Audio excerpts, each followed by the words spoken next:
పిల్లలు బయటకు వచ్చినాక వాళ్ళు ఎలాంటి వాళ్ళతో ఫ్రెండ్షిప్ చేస్తారు, ఏ దారిలో పోతారు అన్నది కూడా పాయింటే.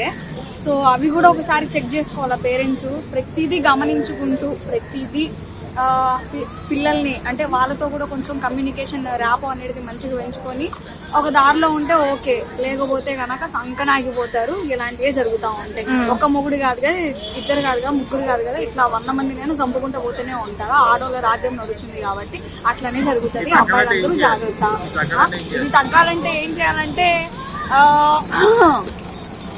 అంటారు కదా 18, 20, 21 సంవత్సరాలు రాగానే పిల్లలకి ఆడపిల్లలకి పెళ్లి చేయాలని. నిజంగా చెప్తున్నా 27, 30 సంవత్సరాలు కాదు, ఆ టైం వస్తే పెళ్లి చేసి పంపించేసేయండి. అంత బాగా. అంటే ఇప్పుడు మీకు పెళ్లి అయిందా, మరి మీరు ఎందుకు చేసుకోలేదని చెప్పేసి మీరు అనుకోవచ్చు. మరి మా తల్లిదండ్రుల పెంపకం బానే ఉంది, నేను ఎవరితో తిరగట్లేదే, నేను బానే ఉన్నానే, నేను మంచిగా చదువుకున్నానే, నేను మంచిగా జాబ్ చేస్తున్నాను.